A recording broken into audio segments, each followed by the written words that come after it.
Ayon sa kasulatan, tinig ng katotohanan, programang gabay tungo sa kaligtasan. Si Fernando Baisa Camacho Jr. matibay na saksi, katotohanan ng Diyos laging pinanghahawakan lagi.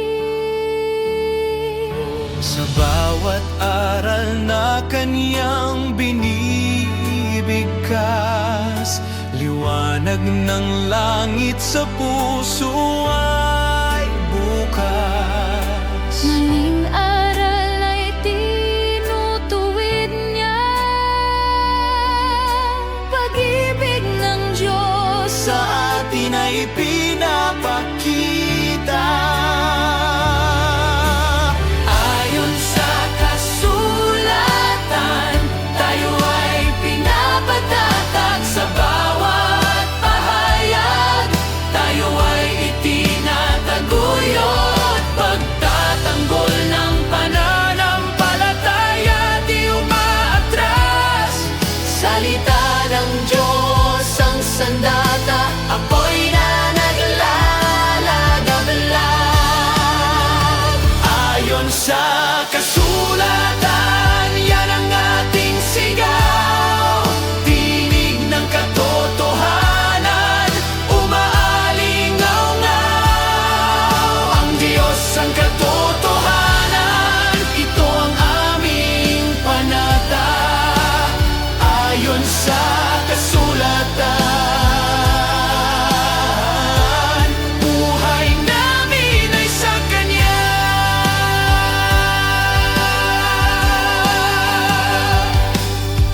Sa hamon ng mundo, tayo ay naninindigan. Tapat na aral laging pinanghahawakan. Si Brother Fernando, tapat na bantayog. Sa bawat salita, lakas ang naihahandog. Sa dilim man o bagyo, may liwanag na totoo. Bukas ang langit, handog na pag-asa. Sa salita niya, tagumpay ay laging kasama. Ayon sa kasulatan, Puso namin ay nag-aalala. tinig ng Diyos sa amin bumabalot at yumayakap. Ayon sa kasulatan, yan ang ating sigaw. Tinig ng katotohanan, umaalingaw-ngaw. Ang Diyos ang katotohanan, ito ang aming panata. Ayon sa kasulatan, buhay namin ay sa Kanya.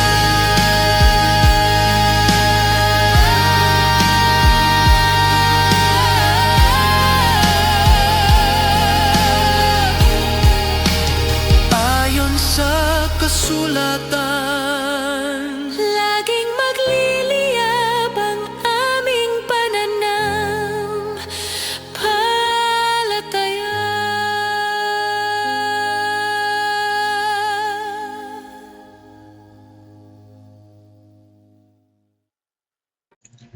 Mapagpalang araw po sa inyong lahat, mga kapatid at mga kaibigan.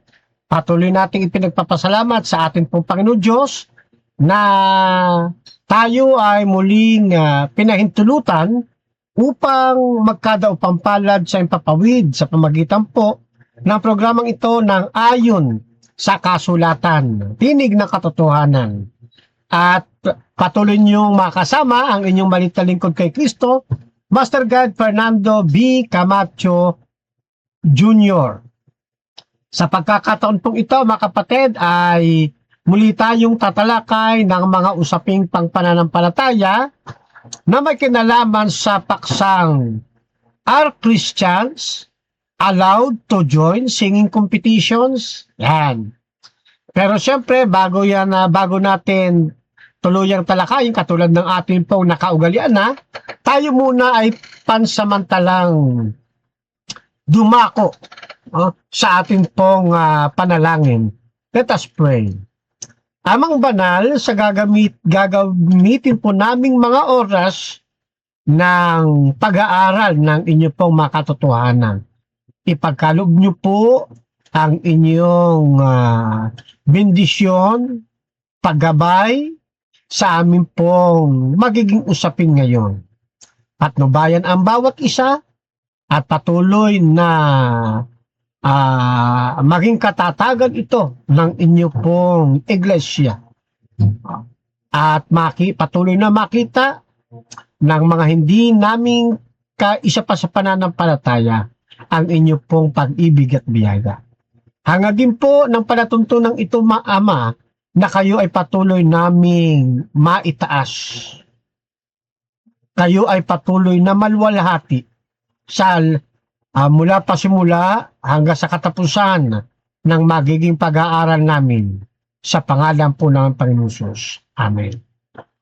Alright, mga kapatid, ang atin pong paksa ngayon o pag-uusapan ay ito pong mayroong pamagat na Are Christians allowed to join singing competitions? Sapagkat kamakailan ay napapansin natin na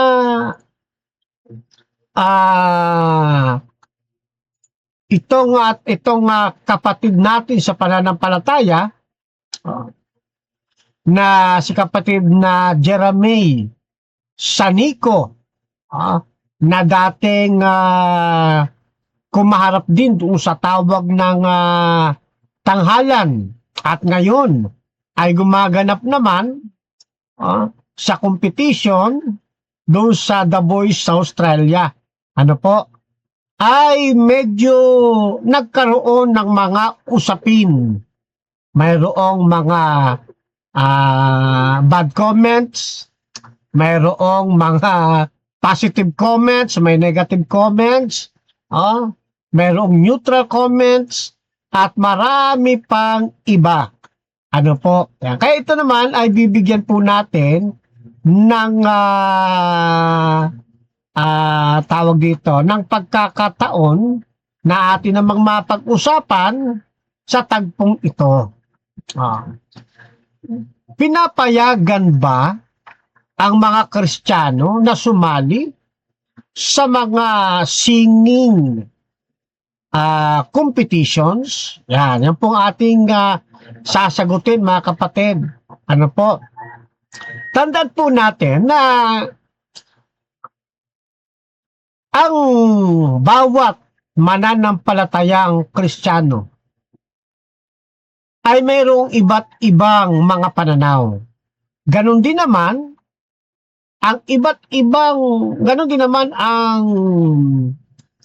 ang mga kapatiran sa loob ng pananampalatayang Adventista, yung mga posisyon ng mga Kristiyanong Adventista ay mayroong iba't iba ring mga pananaw para sa kanila.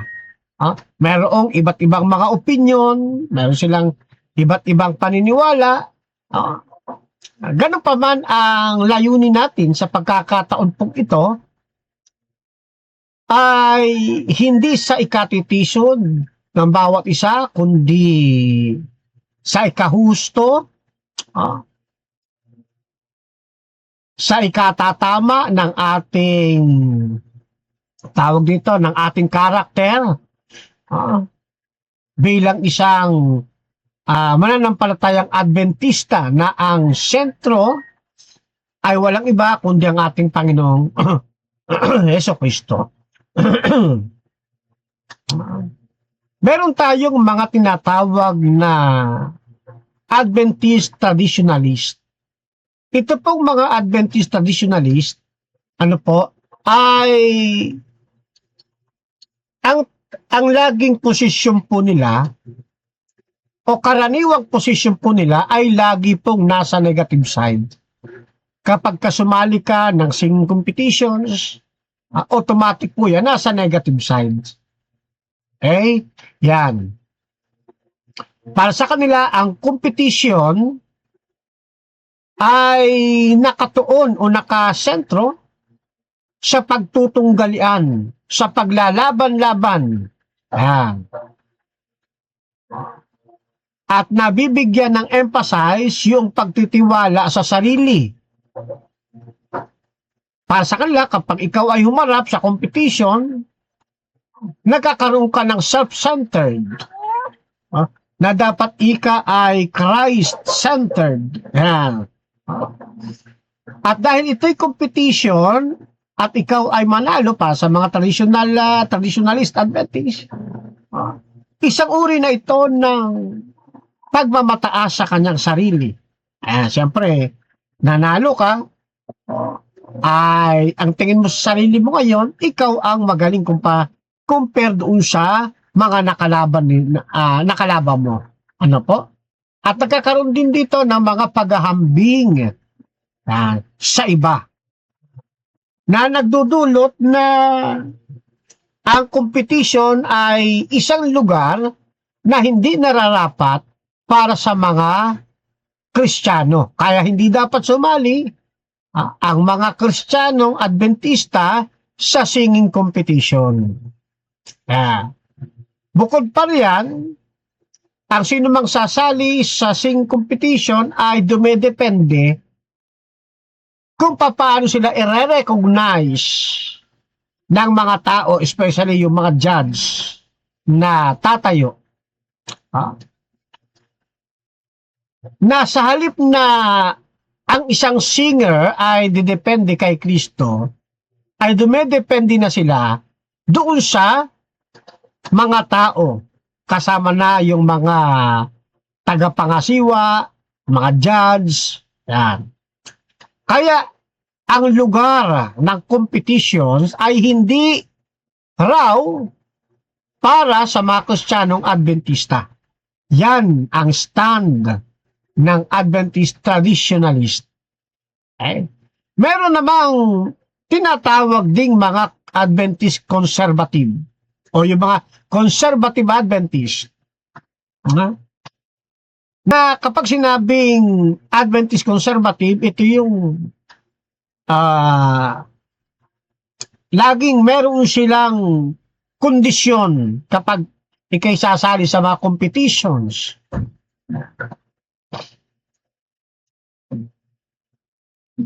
Doon sa Seventh-day Adventist philosophy of music, sinusuri dito ang musika. Yung lyrics, kapaligiran, kasama na yung motivation. Lalo na kung ito'y nakakaapekto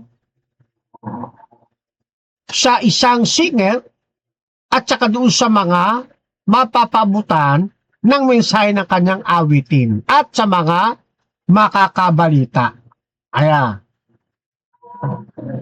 Sa mga conservative Adventist, okay lang na sumali sa singing competition. Basta't ang kondisyon, basta't lagi mong isasandig ang iyong gagawin mula lyrics hanggang sa mga ang tawag dyan, sa mga tugtugin, dapat nakalapat doon sa Seventh-day Adventist philosophy of music. At ang magiging sentro, hindi dapat ang sarili, kundi si Kristo. Kapag hindi mo kayang gawin na si Kristo ang diyang magiging sentro ng iyong pagsali, hindi ka dapat sumali. Pero kung kaya mong panatiliin ang pagiging Christ-centered, pwede kang sumali. Kaya lagi po silang mayroong kondisyon. Yan. Bagamat ito ay nakasentro sa paglalaban-laban kasi nga competition paglalaban-laban ng mga singer, ang dapat na motivation ng isang individual na Adventistang Kristiyano para sa mga conservative Adventist, ay dapat hindi siya tutuon dito, kundi ang magiging mensahe ng kanyang pagtayo ay ibida ang karakter ng atin pong Panginoon Kristo. Mula sa sportsmanship, matalo man o manalo, ang karakter ng isang tunay na pagiging Kristiyano, ang karakter ni Kristo ang isang dapat na nakikita. Yeah.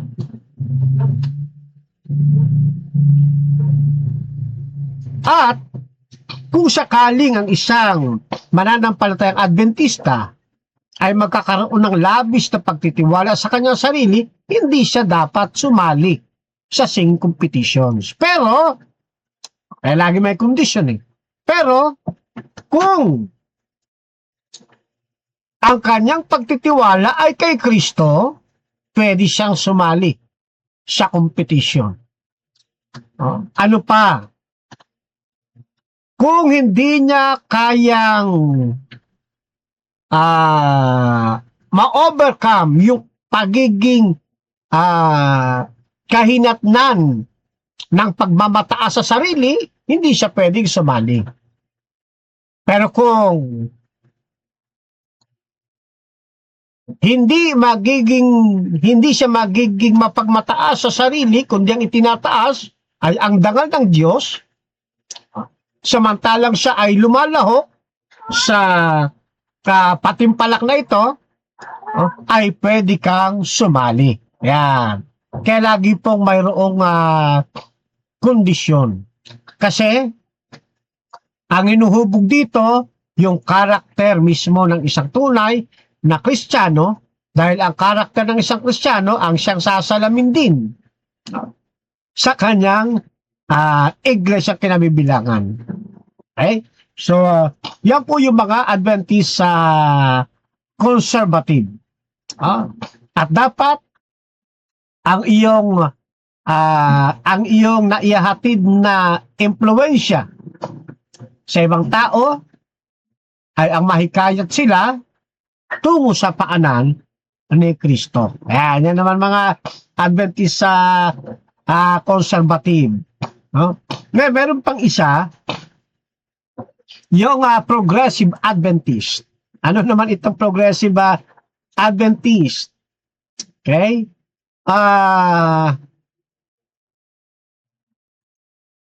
Malimit nilang pinahintulutan yun pong mga Adventist singer na sumali sa mga competition. Yan, ito naman po yun. Okay? Na dito ay hindi kagaya ng Adventist conservative na laging may kondisyon. Sa progressive Adventist, iba naman ang kanilang stand dito o pananaw. Sa kanila, halos hindi sila naglalayo ng conservative Adventist. Halos hindi naman sila naglalayo. Kaya lang, ang binibigyan diin ng progressive Adventist ay gampanan yung idinidiin ng Adventist philosophy of music. Kasi meron po tayong guidelines. Okay? Dapat doon ka susunod. Na doon sinasabi yung mga secular music o yung mga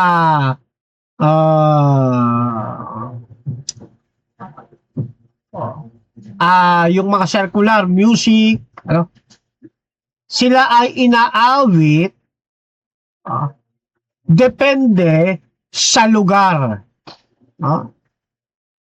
Ibig sabihin, para sa mga Progressive Adventist, huwag mo nga awitin itong mga secular music na ito sa pulpito. Yan, no? Huwag mo ito nga awitin sa panahon ng pagsamba. May lugar kung saan pwedeng awitin ang mga ito. Yan, ano? Ganun po ang Progressive Adventist. Hindi mali o masamang kumanta o umawit ng mga secular song. Basta't ilalagay lamang ito sa tamang panahon at sa tamang lugar. Ganun po. Kaya progressive. Okay? Dapat ini-educate sila. Oh? At syempre, pag sinabing progressive, progressive Adventist, kapag alam mong ang lyrics ay hiwalay sa prinsipyo ng pagiging tunay na Kristiyano, huwag mong aawitin. Yan. Progressive nga eh. Dapat lumalago ka sa biyaya ng ating Panginoon. Kaya dapat nakikilala mo yung dapat mong kakantahin at hindi mo dapat aawitin ng mga secular music. Yan. Ibig sabihin, sa Progressive Adventist ay binibigyang diin sa posisyong ito kung ano yung mga awitin na pwedeng gamiting pyesa, ayan, para lalong ma-enhance yung talents na ipinagkaloob sa atin ng Panginoong Diyos. Ayan, binibigyan ng kalayaan ang isang mananampalatayang Adventist sa paggamit ng mga iba't ibang genre ng musika. Basta't ito ay hindi lalabag sa pamantayan ng Adventist philosophy of music. Yan. Yan po ang progressive. Yung isa nakalimutan ko, 4 po kasi yan eh. Yung Adventist Traditionalist, Conservative Adventist, tapos yung Progressive Adventist, no? Nakalimutan ko yung isa eh, no? Anyway, at least nakita natin kung bakit mayroong mga kapatiran sa pananampalataya na pumupuna at mayroon namang hindi pumupuna at nagsasabing okay lang. At mayroon din naman na nagsasabing okay sana kung ang kinanta niya ay ganito. Kasi nga, may bawat mananampalatayang Adventista ay mayroong kanya-kanya at kanya-kanyang sariling opinyon, kanya-kanyang sariling pananaw kung saan sila nakabracket. Okay? Yan. So, at least ay nakikita po ninyo kung bakit hindi nagkakaisa halos pagdating sa opinion ang mga Seventh-day Adventist member pagdating sa pagsali kung dapat nga ba o hindi dapat sumali ang isang Adventista sa mga singing competitions. Okay? Nagkakaroon kayo ng bird's eye view, kumbaga. Ganun pa man ay iisa ang ating layunin, ang makapaglingkod ng tapat sa ating pong Panginoon. Ikaw man ay nasa saknong ng Adventist Traditionalist, o ikaw man ay nasa saknong ng Conservative Adventist, o ikaw man ay Adventist Progressive, ano po, saan man kayo nababracket, naway ang kapayapaan ang siyang patuloy na maghari sa atin. Hindi tayo ang dapat na maging dahilan ng katitisuran ng ating mga kapatid. Kasi meron po kanya-kanyang opinyon ang bawat isa. At hindi ito ang maging dahilan ng pagkakahiwa-hiwalay natin o pagkakaroon ng alitan sa pananampalatayang ito ng Adventist Church. Okay? Yeah. Now, huwag ninyo kakaligtaan, mga kaibigan, mga kapatid, ang pangunahing prinsipyo nating mga Seventh-day Adventist dito sa ating pong pinag-uusapang musika. Ang pangunahing mitiin natin, ang pangunahing prinsipyo natin, ay maluwalhati at maitaas ang ating Panginoong Diyos sa pamamagitan ng ating buhay. Makapagpatibay sa ating mga kapatid sa pananampalataya, makilala ng buong sanlibutan ang ating identity bilang tunay na mga anak ng ating tong Panginoong Diyos. Kaya kailangan natin ng isang matalinong pagpapasya. Maaari din nating itanong sa bawat isa sa atin, ginagawa ko ba ito nang may malinis at payapang budhi? At naitataas ko ba? Naluluwalhati ko ba ang Diyos sa aking ginagawang pagkomento doon sa isang Adventistang Kristiyano na sumali sa competition? Naitataas ko ba? At naluluwalhati ko ba ang Diyos sa tuwing ako ay sasali sa mga singing competitions? Yan. Both sides, kinakailangan pong naitatanong natin sa ating mga sarili. At syempre, huwag natin kakalimutan, bago tayo mag-comment sa kanila ng mga sumasali, kampi ka man o hindi ka kampi doon sa mga sumasali sa competition, at maging doon sa sumasali mismo sa competition, dapat ay lagi po ninyong iluluhod ang inyong mga tuhod sa ating Panginoon upang kayo ay gabayan ng banal na Espiritu. Okay? Ngayon, kung sakali naman sa kabilang banda, napagpasyahan mo na ikaw ay sasali sa mga tawag ng patimpalak na ito, sa mga tawag ng competition na ito, siguro tangi kong may papayo bilang inyong kapatid sa pananampalataya ay dapat po ninyong tiyakin na bagamat ito ay nakatuon sa paglalaban-laban ng husay mula sa performance ng pag-awit hanggang sa mga liriko nito, ay wag na wag po nating kalilimutan na ang Diyos ang siyang lagi dapat nating maibida sa lahat ng mga patimpalak na ito. Hindi ang ating sarili ang dapat nating maipakilala o maibida o maitaas, kundi si Kristo mismo. Na bagamat tayo mayroong malaking tiwala sa inyong mga sarili, subalit dapat na maging dahilan din ito na ang tiwala natin sa ating mga sarili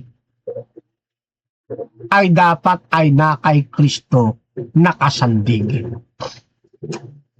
Siya dapat ang magiging sentro ng ating buhay, samantalang ginugusto ninyo na kayo ay umawit sa entablado ng mga kompetisyon ng pag-awit na ito. Huwag nating kalimutan ang prinsipyo ng pagiging Christ-centered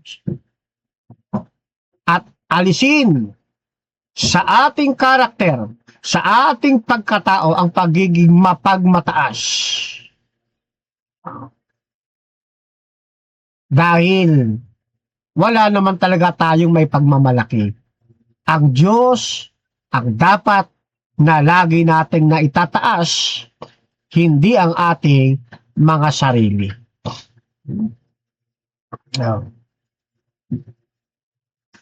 Kalisabay rin ito na dapat ang isang gumugusto at hindi na mapipigilan sa tawag ng kompetisyong pagsali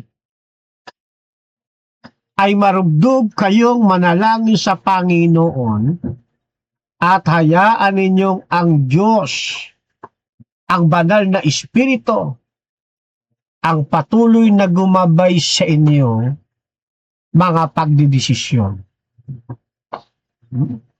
Yan. Marami akong mga, bukod pa rito, sa akin nababanggit, marami akong mga nakikitang tila ba nagiging palaisipan sa akin, mga kapatid. Kapag sa competition, ang kinanta mo ay religious song, marami pupuna sa inyo. Sasabihin ng iba, bakit isinali ang mga religious song? Diyan sa competition, marami nagtataas ng kilay. Nagiging isyong malaki. Pero kapag ang gagamitin mo namang pag-awit o pyesa ay yung mga secular song, pupunahin ka rin nila. Marami ka rin magiging bashers. Bakit? Bakit ganoon ang nangyayari? Sa loob ng pananampalataya ng Seventh-day Adventist Church, bakit hindi tayo magkaisa? Ang dahilan, dahil hindi lahat ng tao ay mapiplease natin. Kasi nga, mayroon tayong iba't ibang mga opinion.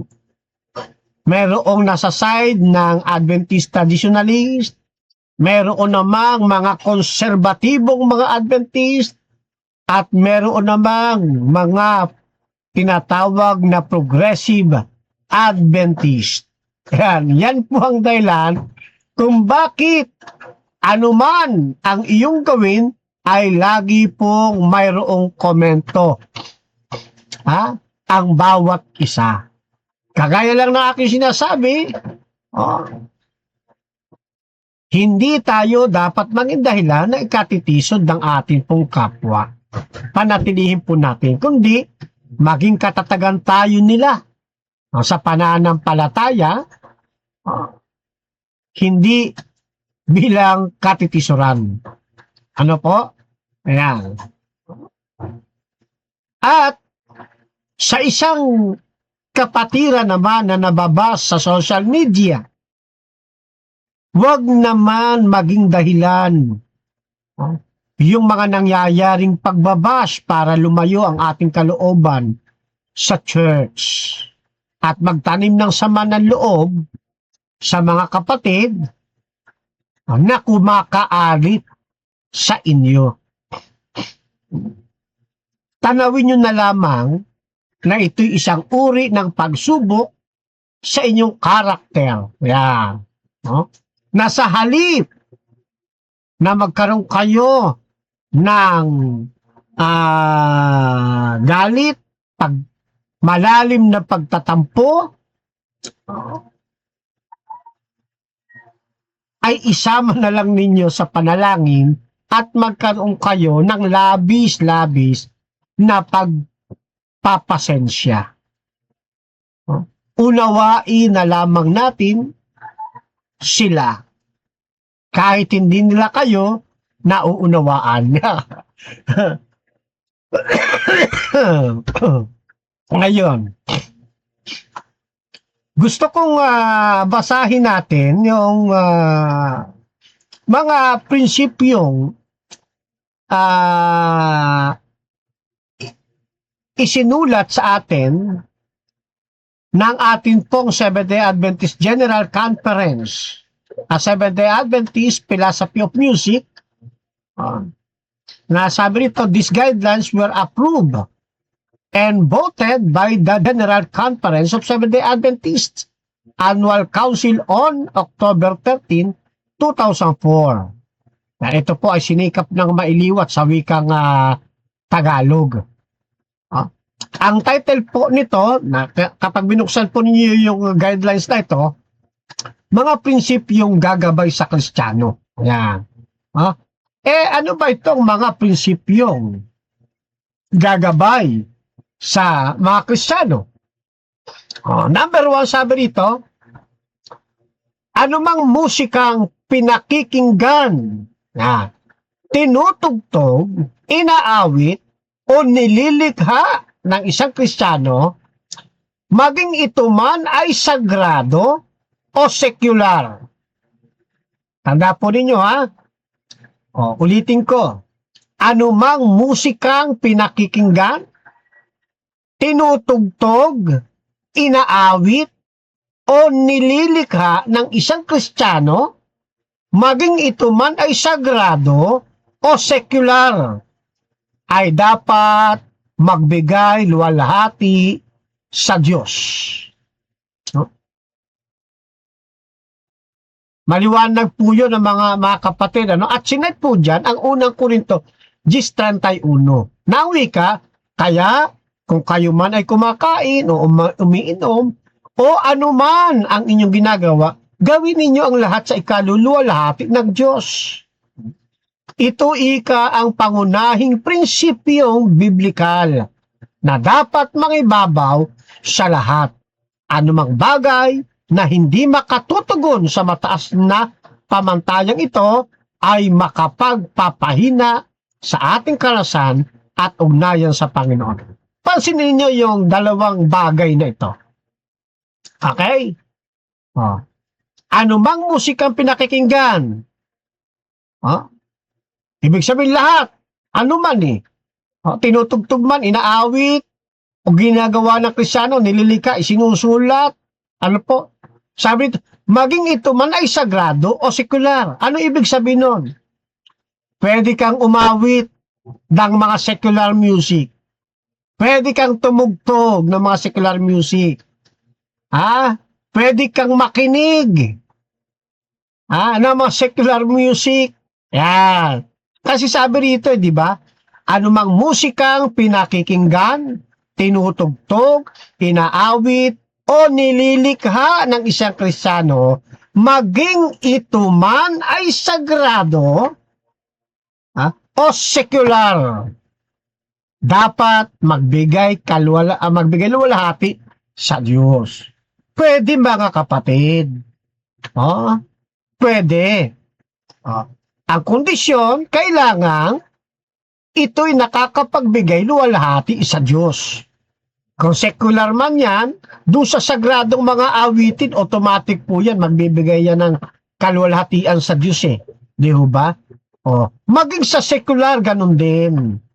Kaya kung kayo aawit, tutugtog, lilikha ng mga secular songs, dapat ang naluluwalhati, ang naitataas ay ang atin pong Panginoong Diyos. Maliwanag po mga kapatid, yan po ang nakalagay sa ating guidelines dito sa ating Seventh-day Adventist Philosophy of Music na inaprubahan na yung guidelines ikang ito ay napagbotohan at naaprubahan ng General Conference ng ating pananampalataya sa kanilang Annual Council noong October 13, 2004. Yan. Tuloy. Ang sekular na musika ay musikang nilikha para sa mga pagkakataong hindi bahagi ng pagsamba o pansariling debosyon. Ayon. Okay? Itong mga secular music, doon ito ginawa. Kaya walang secular music na dapat aawitin bilang special number sa divine service. Okay? Walang secular music dapat nagagamitin sa panahon ng mga pagsamba o sa mga devotions. O doon sa mga tinatawag na quiet time. Yan. Okay? Kasi sabi rito ng ating guidelines, yung secular music, ito yung musikang nilikha para sa mga pagkakataong hindi bahagi ng pagsamba o pangsariling debosyon. Kaya, ang isang nagpapatulog na ina sa sanggol, hindi naman yan panahon ng pagsamba. Hindi rin yan pansariling debosyon. Pwede kang umawit diyan ng mga secular music para sa pagpapatulog ng baby. Di ba? At marami tayong mga inaawit. Kasi sa thinking natin, dalawa lang eh. Pag hindi yan religious song, automatic secular music na yan. Yan, di ba? Kabilang na sa secular music. Kasi doon lang naman natin hinahati eh. Kapag hindi yan kantang relihiyon, hindi yan religious song, automatic, ano po yan? Okay? Secular music po yan. Kaya yung mga awit na bahay kubo, di ba? Kahit munti, kabilang na yun sa secular music eh. Pero kayo rin naman makakapagsabi. Yan bang awitin na yan pwedeng awitin ng isang Kristiyanong Adventista o hindi siya pwede? Di ba? Yung lullaby na ginagamit sa pagpapatulog ng bata. Hindi ba? Pwede. Yan. Ngayon, tuloy na muna natin. Tinatalakay nito ang mga karaniwang usapin sa buhay at mga pangunahing damdamin ng tao. Nagmumula ito sa ating pagkatao at nagpapahayag ng tugon ng espiritu ng tao sa buhay, pag-ibig, at sa mundong kinalalagyan natin na itinakda ng panahon. Ayan. Yan yung sentro ng mga circular music na tinatawag. Okay? Saan daw mula ito? Sa ating pagkatao na nagpapahayag ng tugon ng espiritu ng tao sa buhay, sa kanyang buhay, sa kanyang pag-ibig. Kaya nga may mga awiting pang pag-ibig, hindi ba? Lalo na yung mga ginagamit ng araw, no? Mga panahon ng ating mga lola kapag sila ay nangaharana. Di ba? Palagay ko may mga Adventista dito matatanda nung araw na nakaranas na sila haranahin. Sa panahon ng sila nililigawan ng kanilang mga sinisinta nung araw. Di ba? Masama ba yun? Na ikaw ay maharana gamit ang mga piyesa ng mga isinulat na awiting pang pag-ibig. Hindi yun masama. Hindi naman yun masama. Ano po? Kasi ito'y nagpapahayag ng tugon ng espiritu sa buhay, sa pag-ibig, at mundong kinalalagyan natin ay tinakda ng Panginoon. Yan. Maging, kumbaga, hindi lahat ng musika ay X na sa atin o mali na. Hindi lahat ng secular music ay mali na ito lahat at hindi na dapat itong awitin ng isang mananampalatayang Kristiyanong Adventista. Binibigyan tayo ng guidelines kung papaano natin sila tratratuhin ng tama. Pero hindi ko rin po sinasabi sa pagkakataong ito, mga kapatid, na lahat ng secular na musika pwedeng awitin ng isang Kristiyanong Adventista. Hindi po. Ang sinasabi ko, kung yan ay secular music, dapat nakatuon sa prinsipyo ng ating guidelines na napagbotohan at naaprubahan ng General Conference sa kanilang Annual Council noong October 13. Kapag ang liriko ng secular music ay mayroong mayroong paghikayat ng paghimagsik. Ipinapayo kong hindi ito akma para sa atin. Kung ang lyrics ng secular music na gusto mong awitin ay mayroong mga halong pagmumura, mayroong mga bad words, hindi ito angkop sa atin.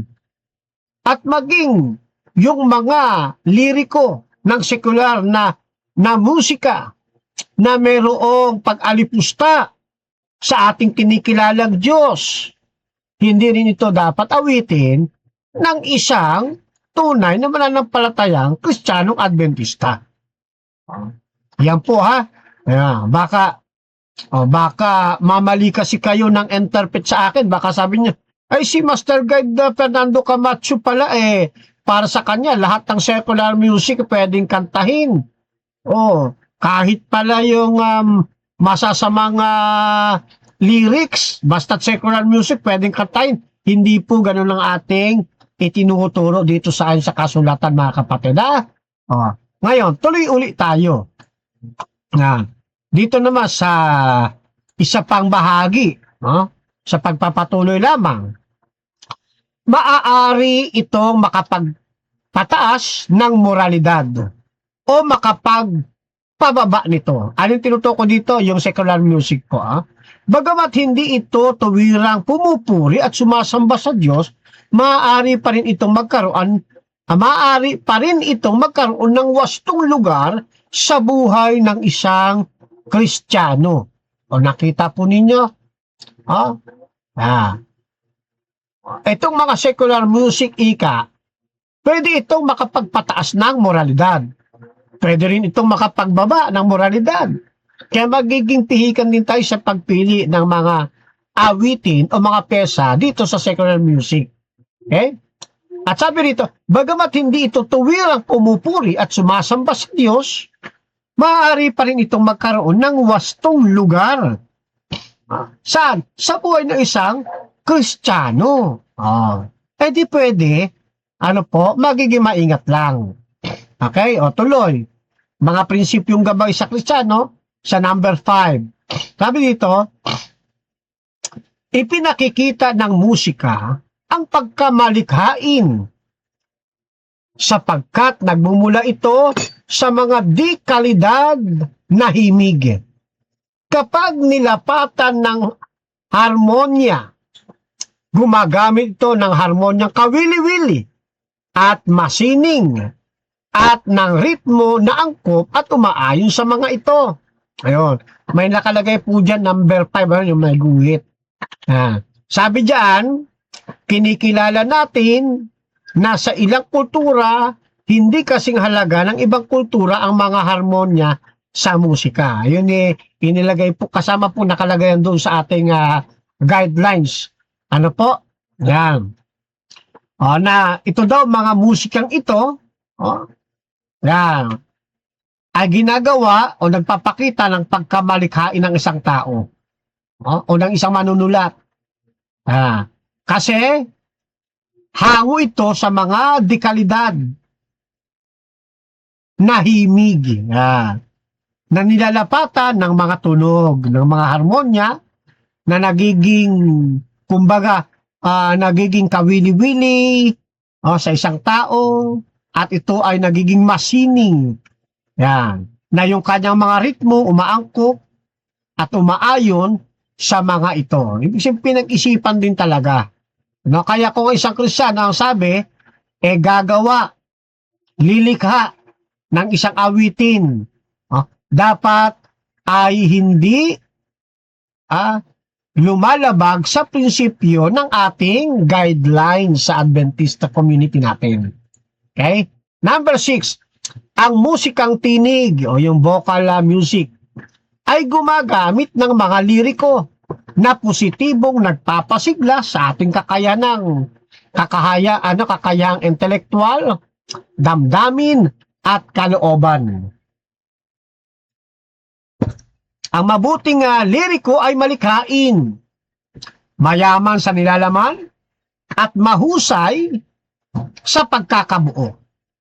nakatuon ang mga ito sa mga positibong bagay na sumasalamin sa mabubuting pagpapahalagang moral.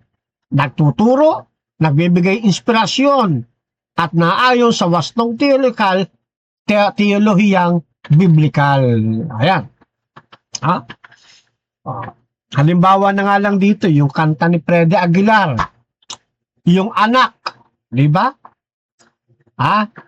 Nang wikay ng isilang ka, ika sa mundong ito, laking tuwa ng magulang mo.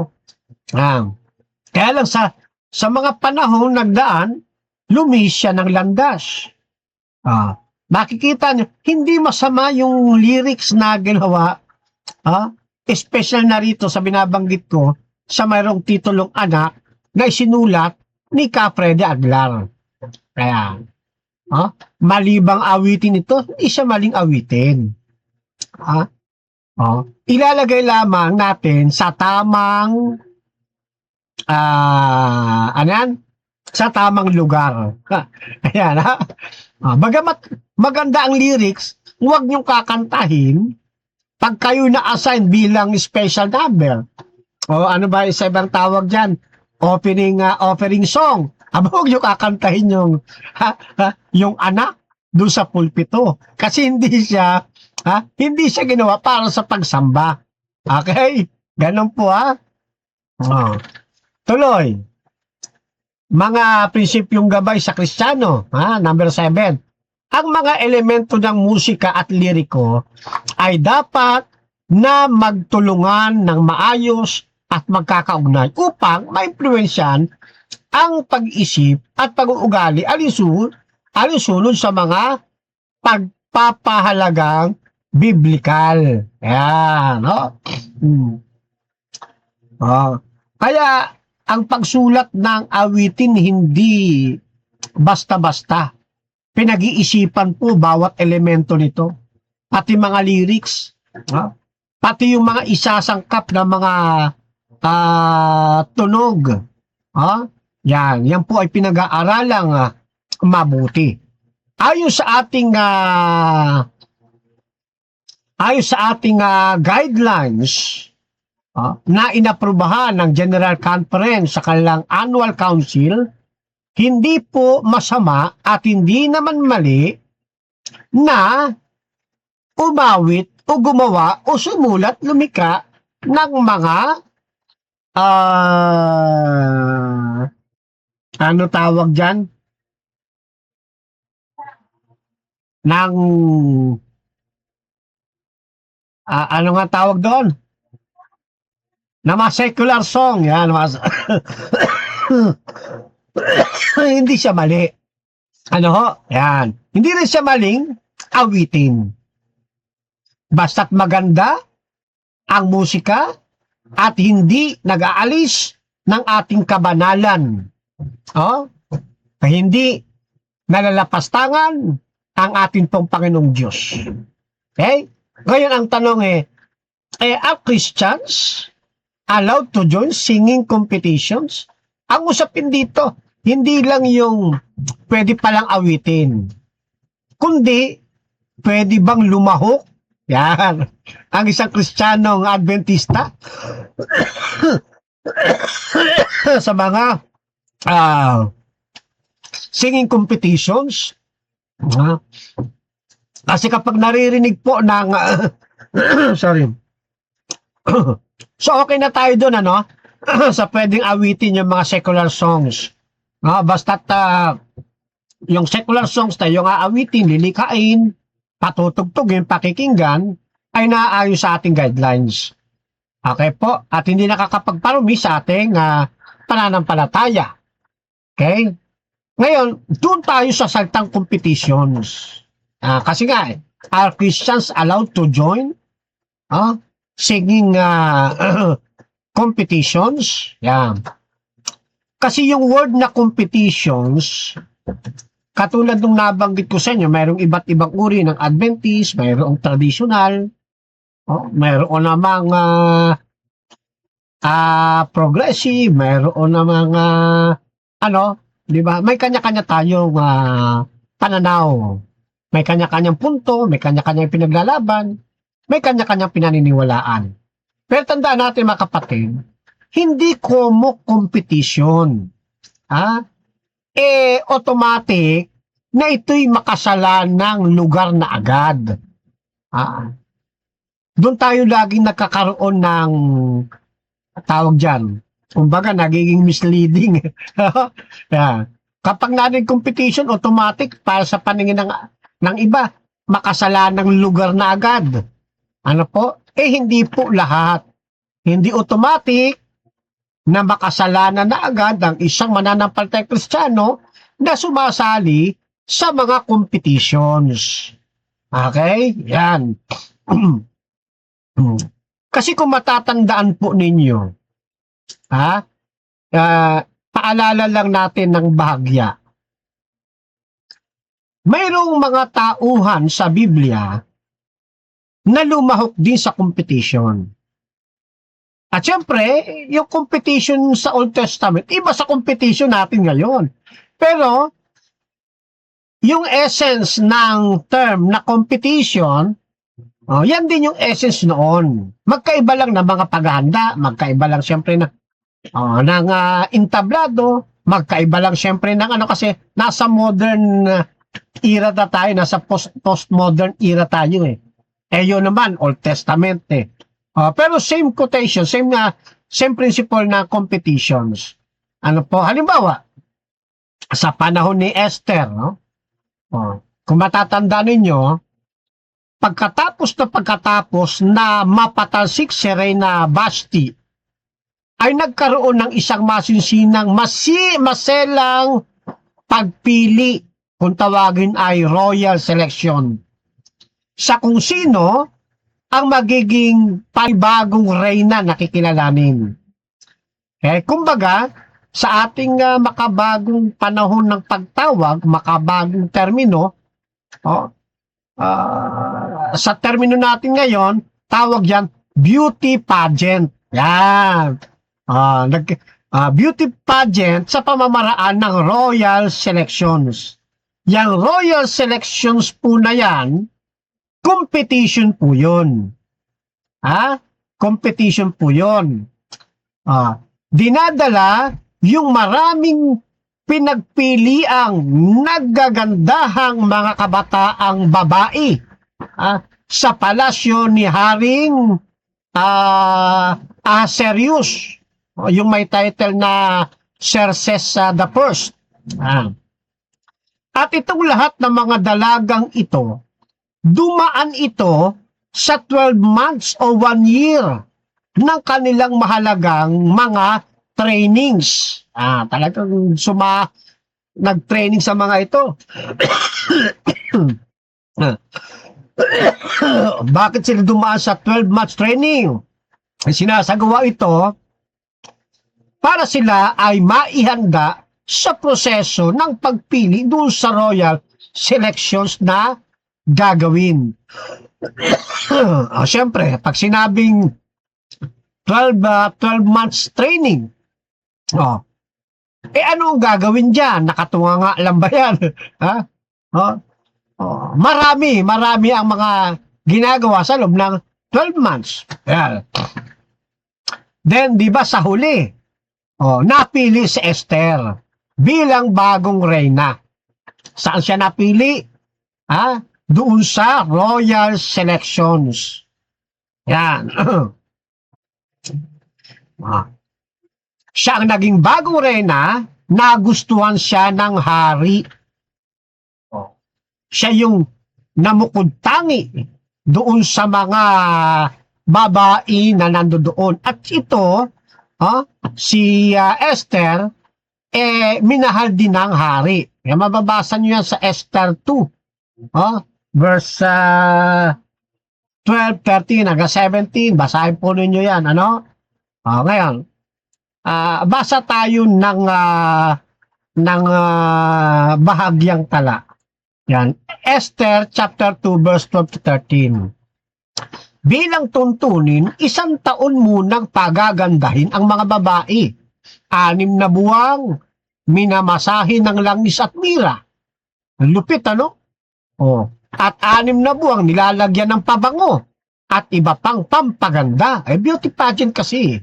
Pagkatapos, isa-isa silang inihaharap sa hari. Bago humarap sa hari, ibinibigay sa kanila ang lahat ng maibigan nilang dalhin sa pagharap sa hari. Isa-isahin natin yan mga kapatid. Ayon sa Esther, nating binasa, okay, may 6 na buwang minamasahin ng langis at mira. Bakit mira ang ginagamit? Kasi ang mira sa panahong ito ng Old Testament, ito'y isang mabangong dagta na ginagamit noon sa pabango at pangangalaga sa pagpapakinis at pagpapaganda ng katawan. Yan.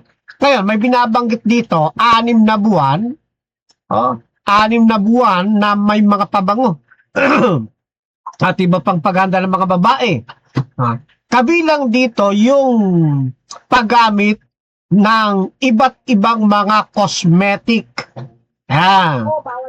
preparation, mga pagme-makeups, mga mababangong langis. Kasi nga pipili ang hari ng magiging reyna, at syempre ang magiging reyna dapat maganda.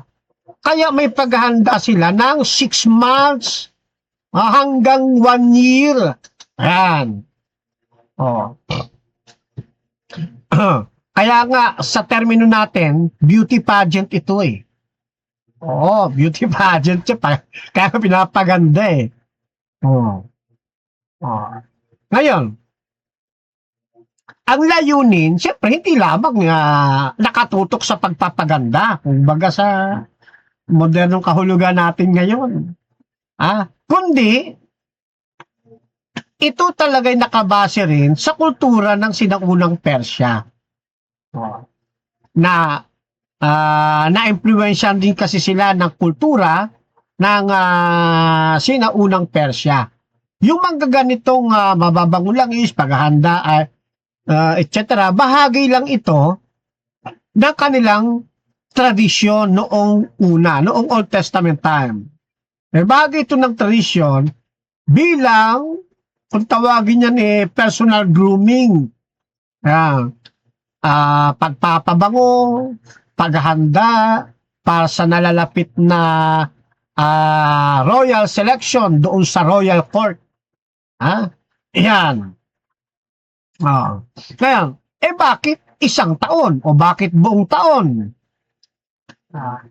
Ang programa kasing ito na 1 year o 12 months, ito na talaga yung sistema ng royal protocol o yung marangyang paghahanda para sa gagawing royal selection.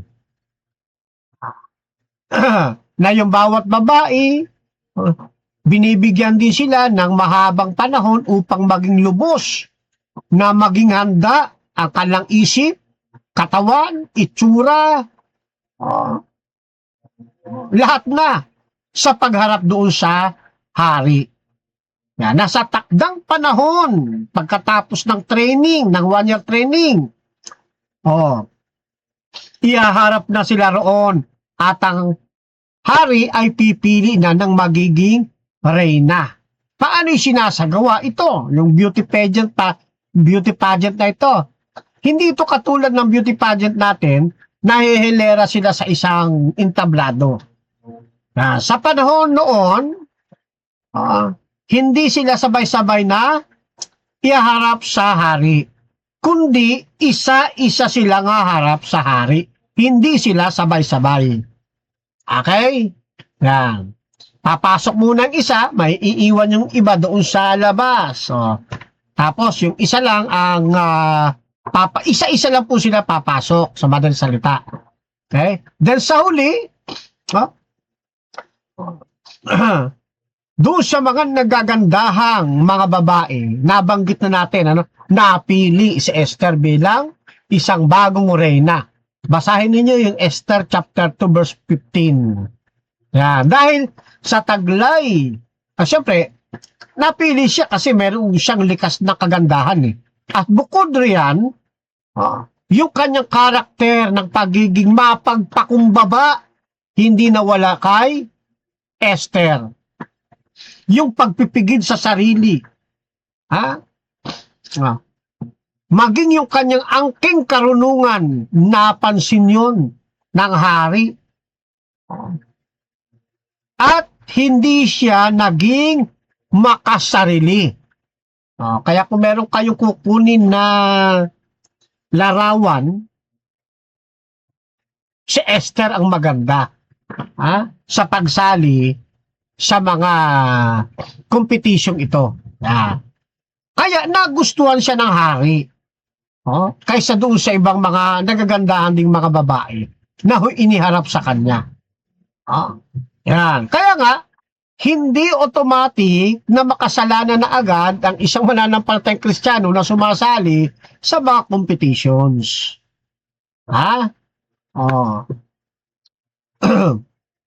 Maliban na lang siguro kung ang isang mananampalatayang Adventista ay hindi mananatili sa prinsipyo ng kabanalan. Diyan po yan magkakatalo ngayon. Ano po? Ngayon, sa mga musika na kanyang gagamitin, sa mga pyesa kanyang gagamitin, siyempre mahalaga ang lyrics, karakter ng music, performance, ng aawit, performance din ng environment at purpose.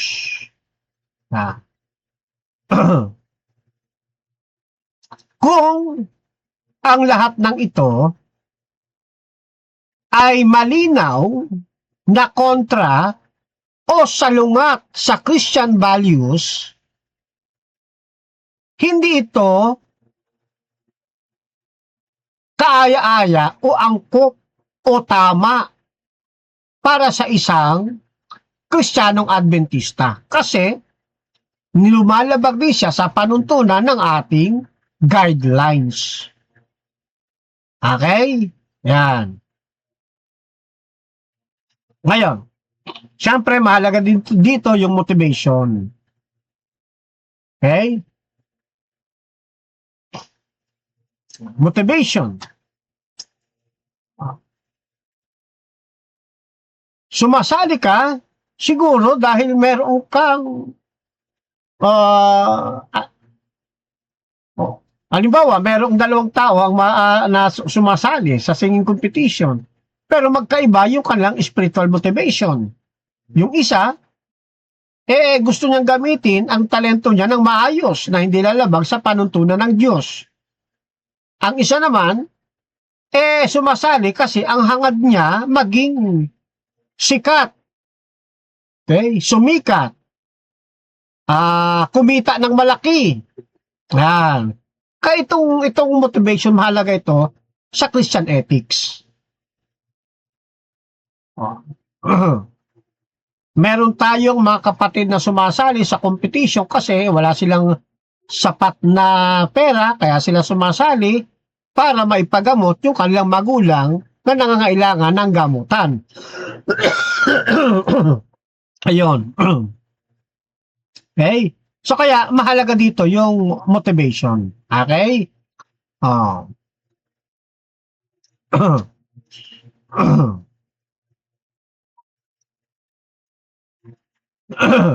Okay?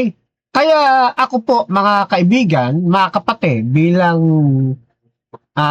isa sa mga ngaran ng Seventh-day Adventist, hindi po ako komportable doon sa tinatawag na absolute prohibition na walang malinaw na basihan sa Biblia. Pero, hindi rin ako komportable doon sa tinatawag na blanket permission na ginagamit yung kanilang Christian freedom para ipagtanggol itong iba't ibang uri ng competitions. Okay? Yan. Basta tang sa akin, mga kaibigan, mga kapatid, kung kayo ay susulat ng awitin, kakantahin, pakikinggan, dapat hindi nag-aalis ng ating kabanalan. Dapat hindi na itataya ang karangalan ng ating Panginoong Diyos. Hindi na ibababa ang ating digdigan bilang mga anak ng Diyos. At hindi dudungis sa atin pong iglesia. Okay po? Yan.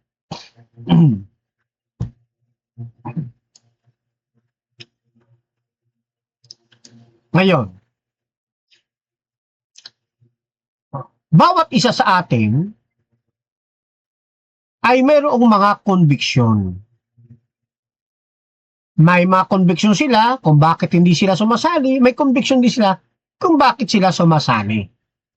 Hindi ito dapat maging bangayan sa social media. Igalang ng bawat isa ang conviction ng bawat isa.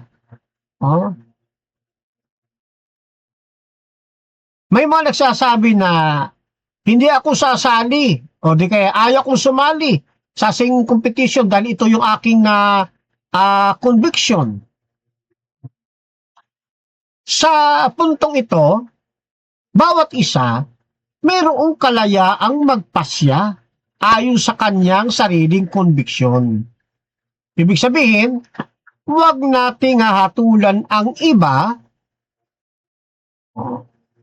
alinsunod sa iyong sariling conviction. Yan. Kasi sila may conviction din. Kaya hindi nararapat na sasabihin o nasasabihin na ng isang mananampalataya, hindi ko gagawin. Hindi gawain ng isang tunay na Adventisteng Kristiyano ang sumali sa singing competitions. Hindi natin pwedeng sabihin yun. Huwag nating titimbangin ang iba sa sarili nating timbangan. Bawat isa sa atin may kanya-kanyang sariling conviction. Iba ang conviction ninyo, iba rin ang conviction ng sumasali. Iba ang conviction ninyong ayaw sumali sa singing contest, iba rin ang conviction ng sumasali doon sa singing competitions. Walang pinag-iba yan sa ating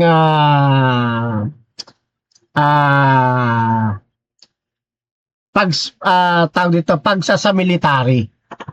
Di ba? Mayroong mga Adventista, hindi sila panatag sa pagpupulis o pagpasok sa military.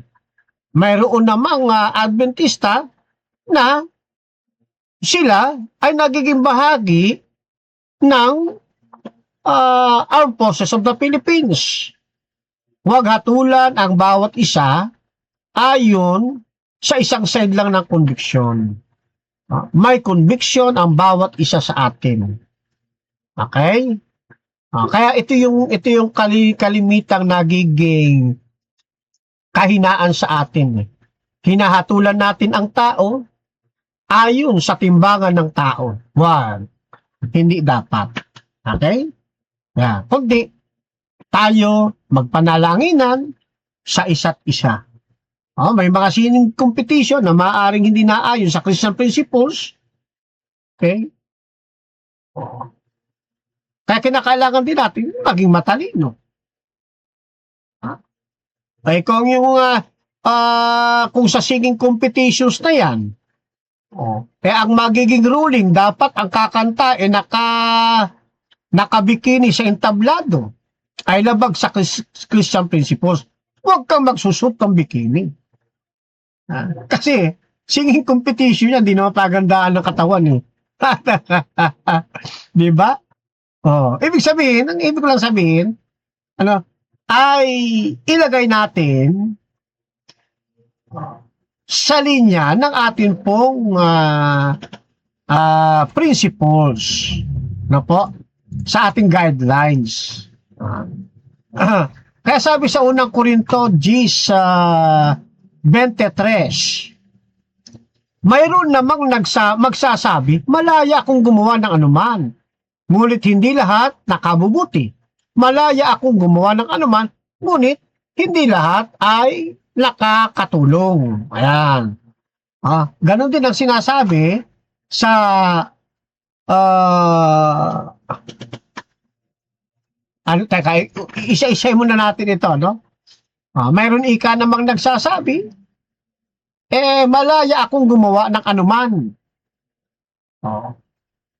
Ngunit hindi lahat ay nakabubuti. Malaya akong gumawa ng anuman, ngunit hindi lahat nakakatulong. Ayan. So, ibig sabihin, may mga bagay na sa tingin mo mabuti, pero hindi siya kaaya-aya. Okay? Merong ang isipan, pwede kong gawin ang lahat. Pero hindi naman yun makabubuti para sa kanya. Kasi gusto mong sumikat sa singing contest, kaya para mapansin ka, ang ginawa mo, nagsuot ka ngayon ng two-piece. Di ka pansin-pansin ka habang ikaw ay kumakanta. Sa tingin mo, maayos. Pero ang totoo, hindi ito sa ikabubuti. Bakit? Labag sa prinsipyo ng isang tunay na mananampalatayang Kristiyano. Kaya, hindi lahat nakatutulong. Gawin natin ang lahat sa ikaluluwalhati ng ating Panginoong Diyos. Ano po? Alam naman natin na ang pagkanta ay talento rin po yan na galing sa Diyos o na ipinagkaloob ng Diyos.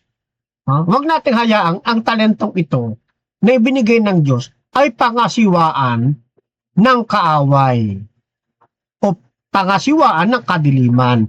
Huwag natin paintulutang ganon. Kaya nga meron tayong guidelines, may mga prinsipyo.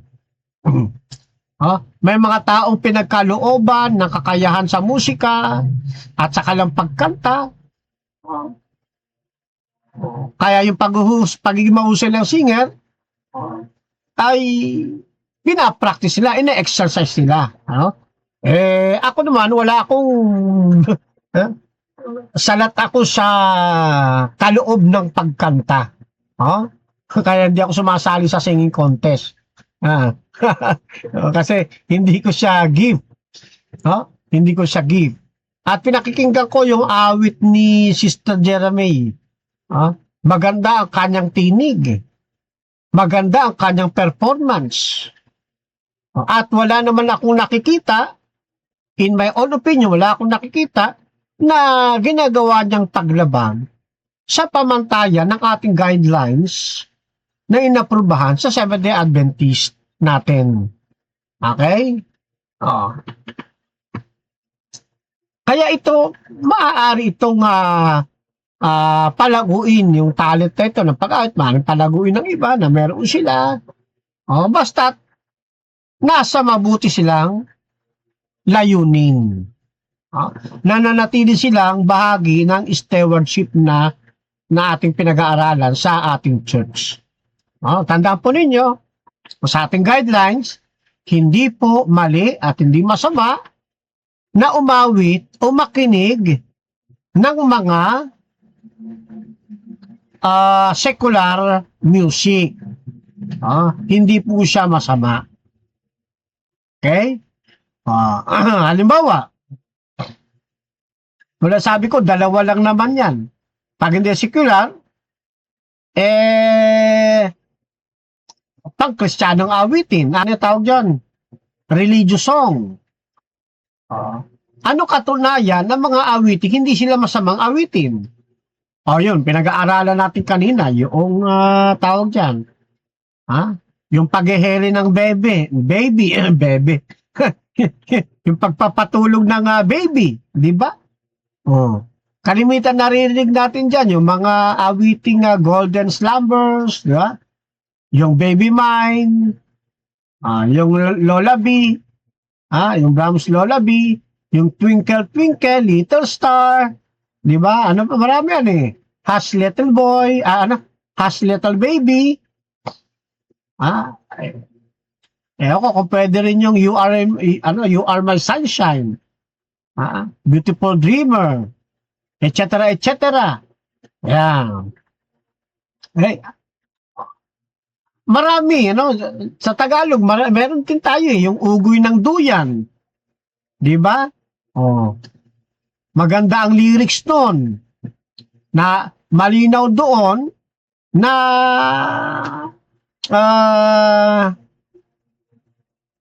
ah andoon yung relationship ng ina, tahanan, di ba? At yung security ng bata, sa uugoy ng duyan, di ba? Alam ninyo yun. Sekulasong po yun. Yung bahay kubo. Hmm. Ah, simple lang yung kanyang lyrics, yung kanyang melody, pero maganda ang haplos, maganda ang daloy. Bahay kubo, di ba? Yung leron-leron sinta na kinakanta natin ng mga kabataan pa tayo. Di ba? Okay. Maraming mga maraming mga awitin na na tawag dyan na secular na hindi naman nakakasama at nakakapagbaba ng ating pananampalataya. Yung mga awiting pangkapayapaan, di ba? Meron din tayo niyan. Yung halimbawa, yung handog ng Pilipino sa mundo, yung tungkol sa mapayapang pagkakaisa, pagbabago. Ayan. Yung bayan ko, di ba? Yung kanta na ang title ay Bayan Ko. Na ang liriko ay mayroong makabayan at mayroong tema ng paghahangad ng kalayaan at kabutihan na sinusulong para sa bayan. At ito ay anti-war ito ang Bayan Ko. Ano pa, yung magkaisa, tayo'y mga Pinoy na may pagka-nationalism.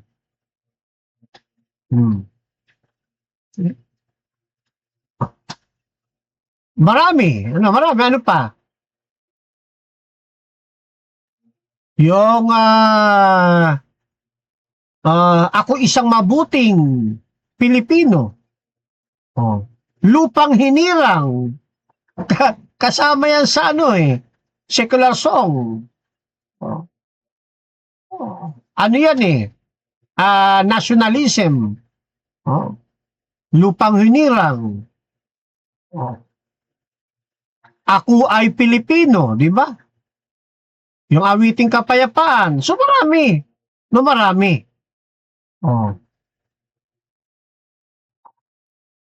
Magiging maingat lang tayo sa pagpili siyempre ng mga musika.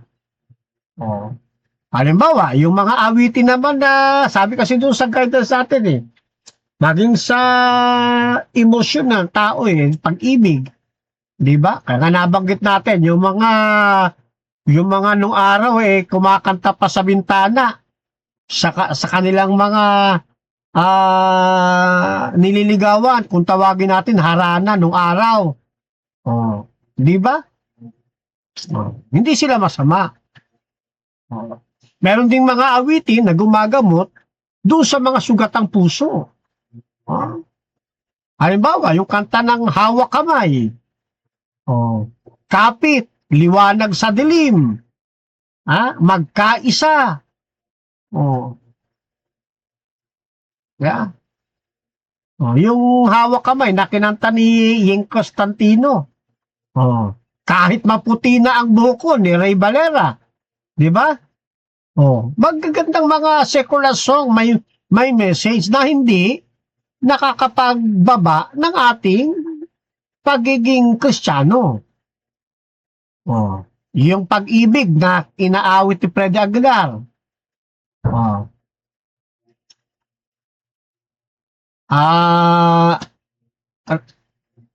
Liwanag sa dilim, Rever Maya ata yan, awit ng kabataan, Rever Maya, di ba?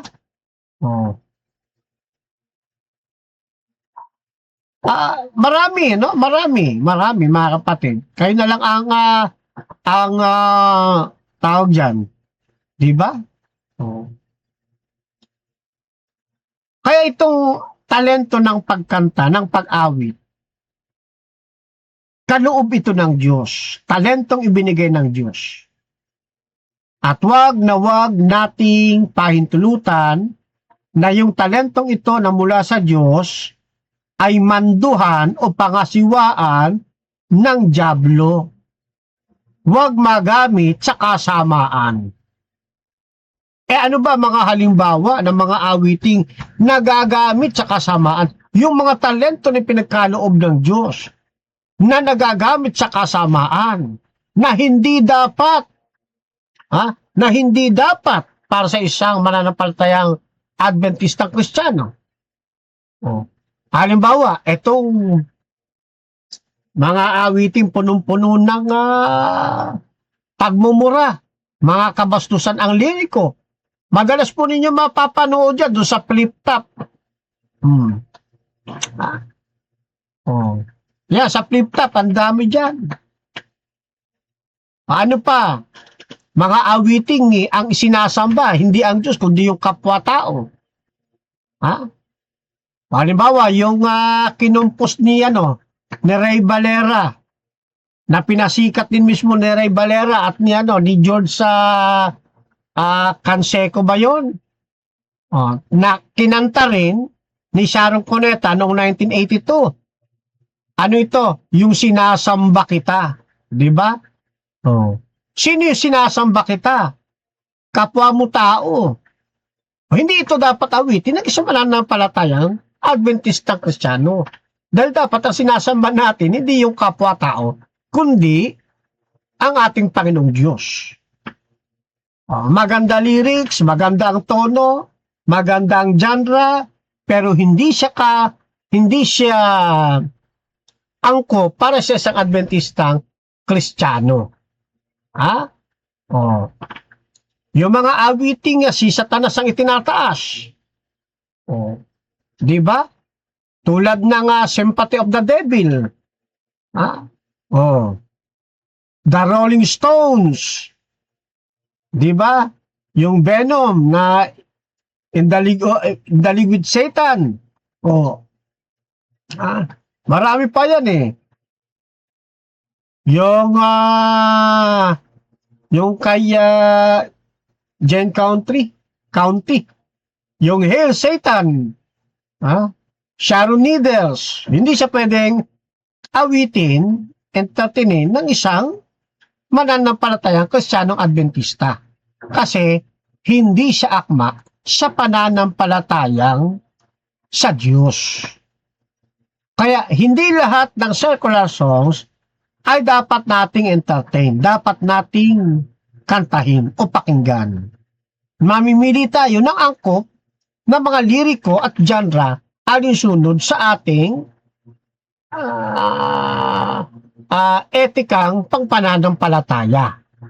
Sana po nasusundan ninyo mga kapatid, Yan. Kaya kumisan yung mga nagiging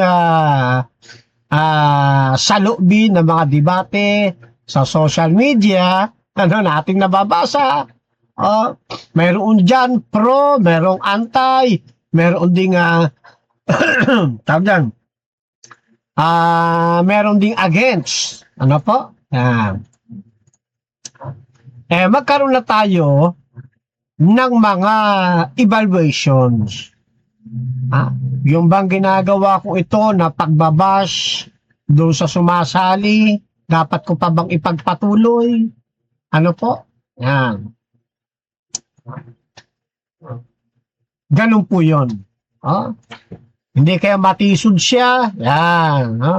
Kaya maraming debate tayong nababasa sa social media. Merong sumusuporta, meron namang against. Okay? At meron namang nasa neutral lang. May mga nagsasabing, go! Keep shining! God gave you that talent. Meron naman sumisigaw sa kabila. she's influencing, influencing the youth with wrong way. Merong, we support you. Merong this is not what we stand for. Mga ganyan naman, ano? Dito sa right side, sasabi naman, use your platform to inspire others. Samantala naman yung isa nagagalit. This is worldly and inappropriate for an Adventist.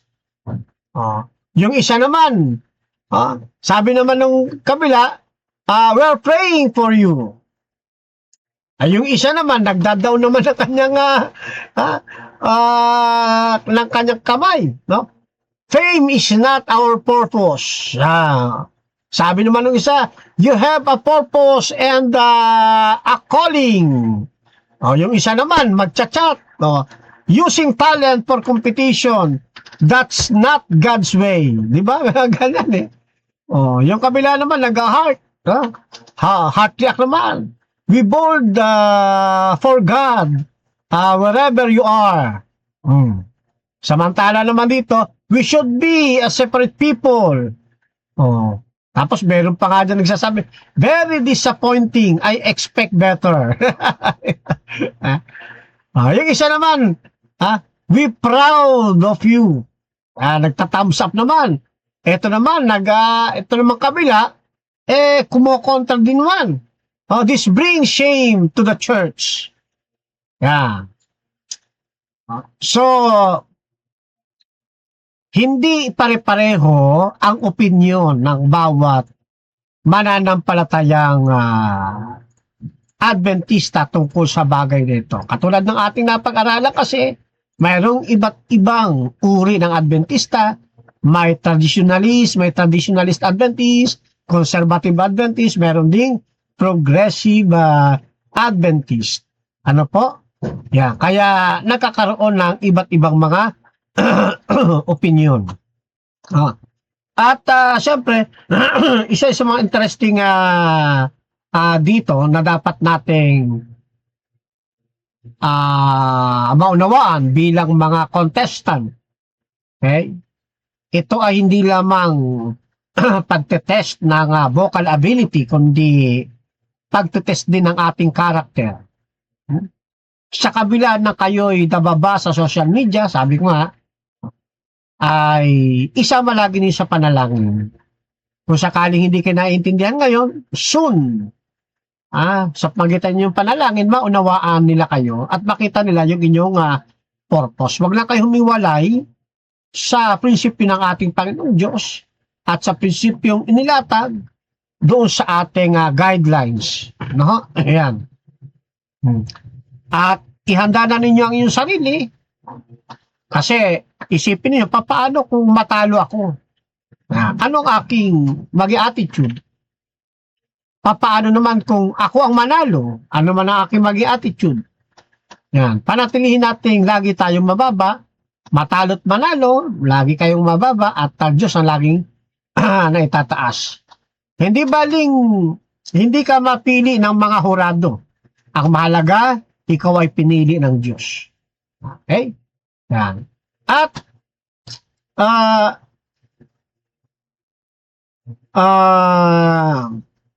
hindi mawala yung comparison. Okay? Siyempre, kaya ka nanalo dahil mas malaki ang puntos mo at sa tingin ng mga hurado, mas magaling ka kaysa doon sa ibang contestant, kaya mataas ang puntos mo. Pero lagi nating isisipin, ang Diyos ang laging magaling. Yan. Okay? Kung ikaw man hindi pinapansin ng judge, okay lang. Maging sport-minded tayo.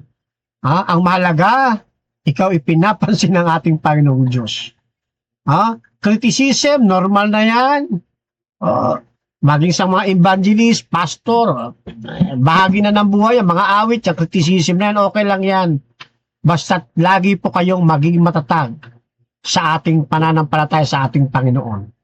Maging popular man kayo, sumikat, mag-viral man kayo sa anumang kadahilanan, ano po, ay itaas natin ang ating Panginoon.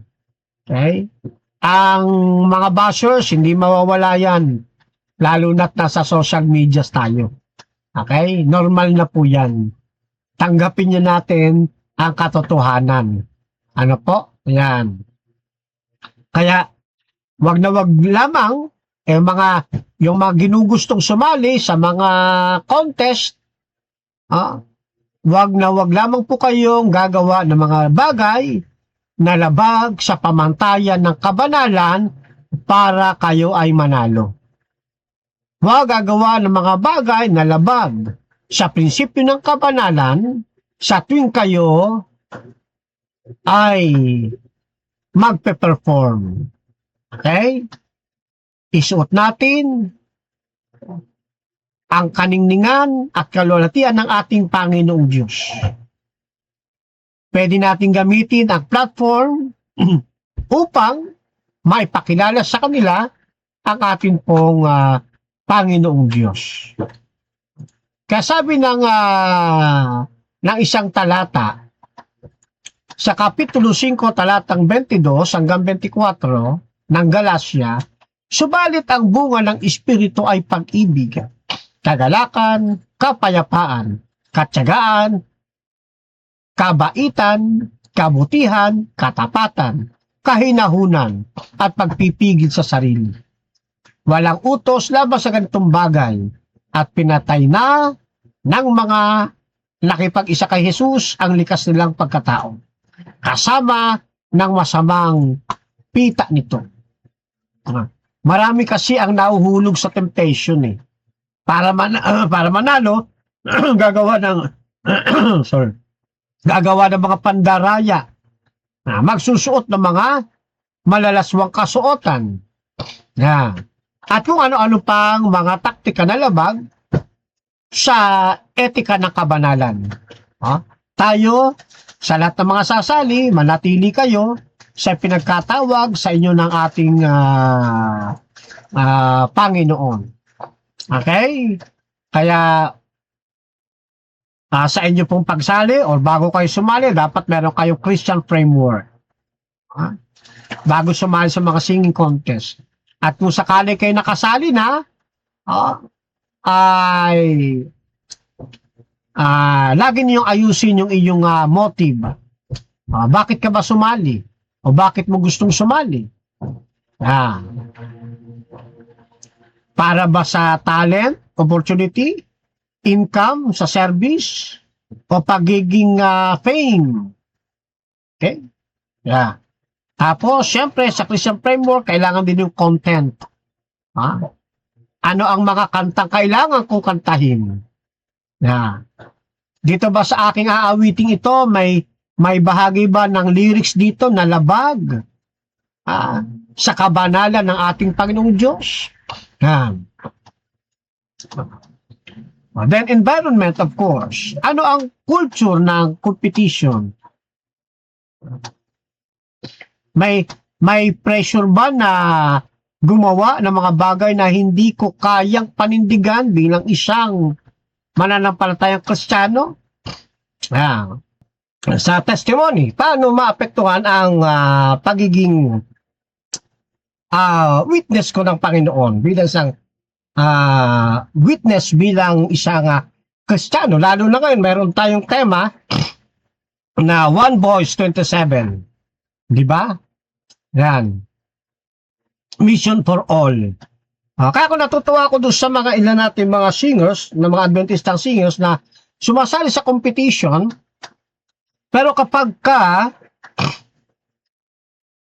ang patimpalak ay umischedule ng araw ng Sabado, sila po ay hindi uma-attend. At tuwiran silang nagsasabi na hindi sila sasali sa competition ng araw ng Sabado sapagkat ito ay banal na araw para sa kanila. Okay? Kaya saludo ako sa mga kapatiran nating may mga ganitong katangian ng paglilingkod sa Diyos. Okay? And of course, character, kasama sa framework yan, Christian framework, no? Kaya ko bang i-handle? Kaya ko bang tanggapin ang aking magiging pagkatalo ng may kapakumbabaan. Kaya ko bang ma-manage ang aking karakter kapag ako'y nanalo? Mapapanatili ko ba yung aking kapakumbabaan? Na kailangan po lahat ng ito ay maging kasangkapan ng inyong Christian framework. Okay? Then ano ba ang priority? Kapag ako ba naging successful, mananatili pa ba ako sa Diyos na siya ang sentro ng aking buhay? O habang ako ay nakikipag-compete, ano ba yung aking priority? Kaya hanga ako doon sa nabanggit ko sa inyo na kapag dumating na ang punto na sa araw na sila ng Sabat, kakantay sa entablado, ay nire-reject na nila ito at hindi na sila kumakanta at naipapagpatotoo nila sa ganung pamamaraan ang kanila pong pananampalataya. Kaya sabi ng Colossus 3:23 bilang ating pagtatapos, okay, ano man ang inyong ginagawa, gawin ninyo ng magaan sa kalooban na waring hindi sa tao kayo naglilingkod, kundi sa Panginoon. Yan ang sabi ng banal na kasulatan. Kahit na kayo ay lumalahok sa singing competition, kasi ano man ang inyong ginagawa gawin ninyo ng magaan sa inyong kalooban na waring hindi kayo naglilingkod sa tao naglilingkod, kundi saan? Sa ating Panginoong Diyos. At ako naman natutuwa sa ating pong kapatid na si Jeremy Sanico. Sabi niya, honestly, sabi niya, my biggest priority in life is to serve God.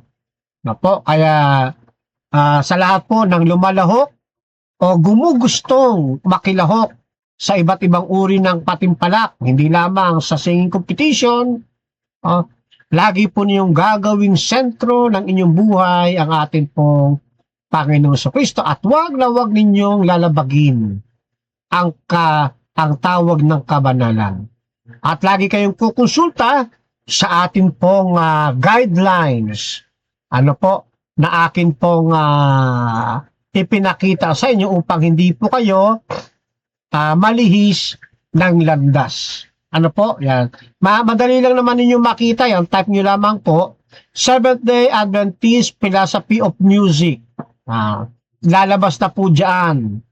At sasabihin sa inyo, paglabas dyan, sa bandang ibaba, may nakalagay na, these guidelines were approved and voted by the General Conference of Seventh-day Adventist Annual Council on October 13, 2004. Yan po yung ating guidelines. Nasa internet naman po yan. Alright?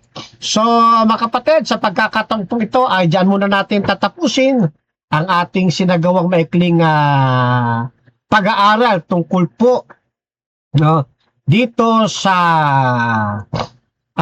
paksang Can a Christians join singing competitions? O sa topic natin, are Christians allowed to join singing competitions?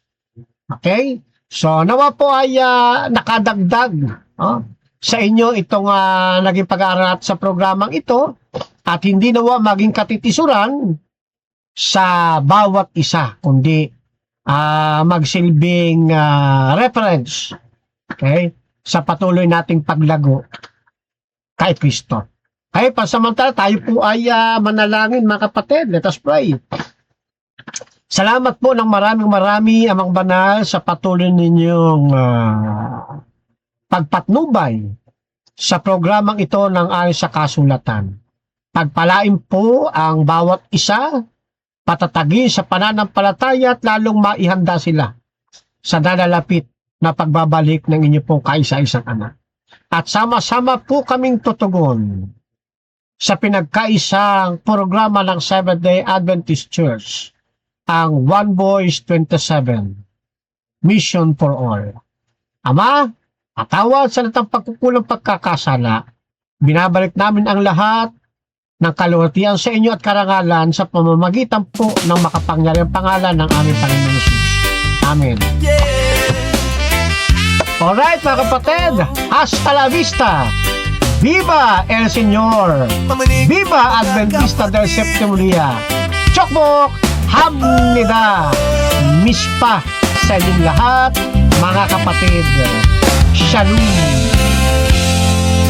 Ito ang tinig na hindi mabibili, hindi matitinag, hindi mapapawi.